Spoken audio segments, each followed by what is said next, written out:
One of my favorite features of the Tundra, and it matches the 4Runner. We're gonna go ahead and grab this button right here, and then we're gonna take a look at that back glass.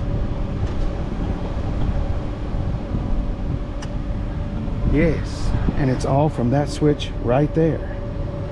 Oops, let's go up. You could even roll with it half down if you'd like. One of my favorite features of the Toyota Tundra.